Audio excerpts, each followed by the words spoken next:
Hello tomorrow people, welcome, selamat datang kembali di TPTP Call Series.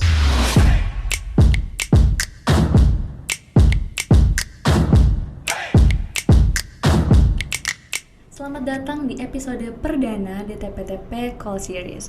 Jadi di episode perdana ini kita menghadirkan narasumber yang tentunya luar biasa dan expert di bidangnya. Kita menghadirkan co-founder dan CEO dari Hologram Indonesia. Boleh disapa Kak Daniel. Halo Kak Daniel. Halo tomorrow people, halo Kanada. Mungkin boleh kenalan dulu kali Kak sama tomorrow people yang lagi ada di rumah, di kampus, atau dimanapun. Ya, halo tomorrow people, nama saya Daniel Andrew, biasa dipanggil Daniel. Saya co-founder dan CEO dari Hologram Indonesia. Mungkin sedikit perkenalan, Hologram Indonesia ini kita adalah Immersive Technology Company. Jadi namanya udah ya Immersive Technology Company, spesifik seperti itu. Oke, speaking of Immersive Technology Company, mungkin tomorrow people yang lagi di rumah ini penasaran apa sih Immersive Technology? Karena marak juga ya Kak di kalangan mahasiswa, apalagi akhir-akhir ini tentang Immersive Technology, Immersive Learning, apalagi Kakak sendiri itu di bidang Immersive Technology Company. Yes. Nah, mungkin boleh dijelaskan Kak sedikit tentang Immersive Technology itu apa sih? Ya, jadi bisa dibilang mungkin term Immersive Technology sendiri sudah banyak bergaung dari mungkin bisa dibilang 5-6 tahun yang lalu ya. Cuman memang nggak banyak orang apalagi yang di non-technical, non-IT itu banyak menggali tentang Immersive Technology sendiri. Bahkan di kita kalangan IT pun tidak semua paham apa sih Immersive Technology itu. Jadi singkatnya sebenarnya Immersive Technology itu adalah sebuah cara baru dalam kita memvisualisasikan konten virtual atau objek virtual baik ke dunia nyata maupun kitanya masuk ke dunia virtual itu sendiri. Jadi gampangnya adalah ini adalah metode baru dalam kita memvisualisasikan data, kurang lebih seperti itu.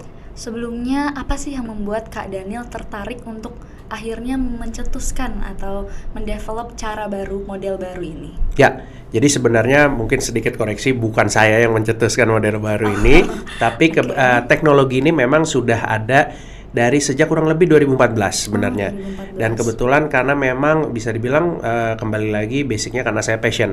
Saya menyukai hal-hal yang berbau cutting edge teknologi, hologram dan lain-lain, kurang lebih seperti itu. Nah, implementasinya adalah di immersive technology ini. Mungkin kalau teman-teman pernah dengar term virtual reality VR, augmented reality ataupun XR atau MR sekarang yang baru, nah itu adalah part of dari immersive technology itu sendiri.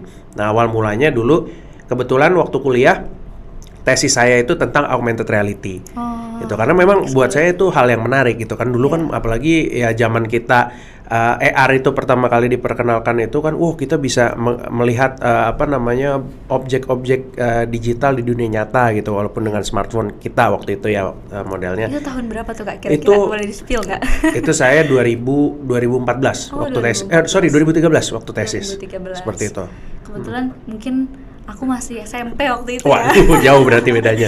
Iya, tapi kakaknya udah passion dan menemukan passionnya di bidang itu. Yes. Oke, tadi sempat juga disebutkan di awal tentang immersive learning. Yep. Itu ada di bawahnya immersive technology atau seperti apa? Mungkin boleh dijelaskan? Ya, mungkin hubungannya immersive technology dengan immersive learning adalah immersive learning ini adalah salah satu bentuk implementasi penerapan dari immersive technology itu sendiri, terutama di bidang edukasi.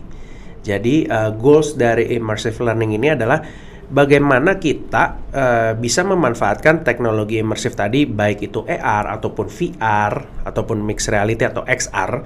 XR itu singkatan dari extended reality. Antara ketiga itu untuk bagaimana kita bisa mengkonvert metode belajar kita yang tadinya kita mungkin hanya melihat video, konten-konten edukasi berbasis video atau bahkan teks, itu kita convert ke dalam bentuk immersive 3D experience. Jadi kita bermain dengan experience student ini dalam belajar. Kurang lebih seperti itu goalsnya immersive learning.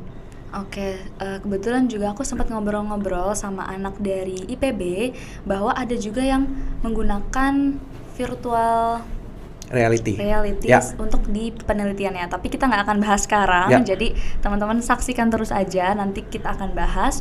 Dan aku mau nanya, apa menurut Kak Daniel sendiri manfaat yang benar-benar signifikan dari kehadiran immersive technology ataupun immersive learning? Ya. Boleh di bidang industri atau di pendidikan, boleh. Ya, jadi itu good question sebelumnya. Pasti selalu muncul pertanyaan, kenapa harus pakai immersive technology?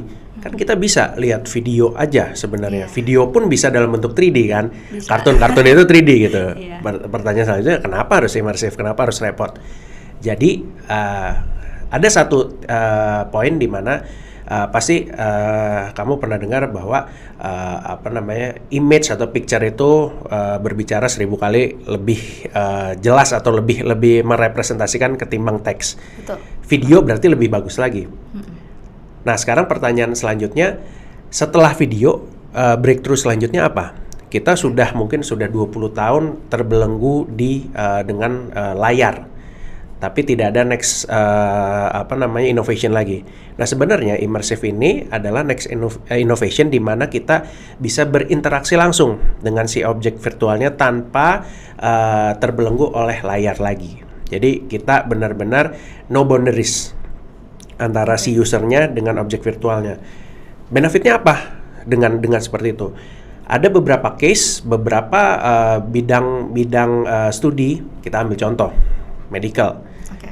Medical itu biasanya praktek di lapangan ngapain? Yang dilakukan di IPB? Langsung kalau di IPB kebetulan ada kedokteran hewan, mungkin membedah. Seperti itu. Berarti kan experience langsung kan? Iya. Nah, dengan kenapa harus wajib ada? Karena kan Indian student itu dari experience mereka benar-benar bisa merasakan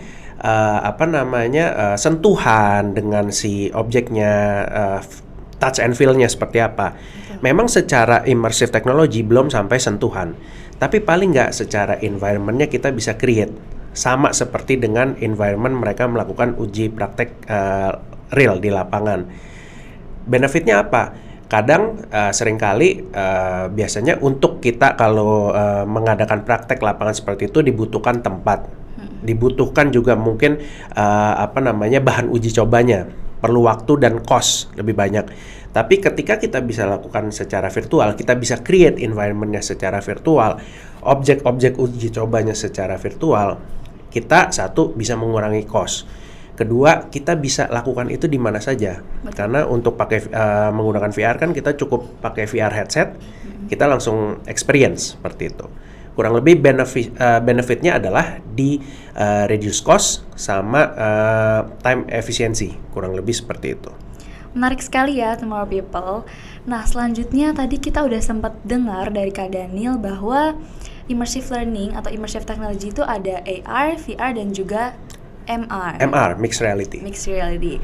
Tapi kita nggak akan bahas di episode ini karena kita akan membuat teman-teman Tomorrow People penasaran dan menyaksikan episode selanjutnya. Sebelumnya mungkin teman-teman boleh like video ini, komen, dan juga share video ini sebanyak-banyaknya agar dapat memberikan kebermanfaatan khususnya di bidang pendidikan. Kita tahan dulu ya Kak jawabannya, dan sampai bertemu di part 2, episode 2 dari DTPTP Call Series.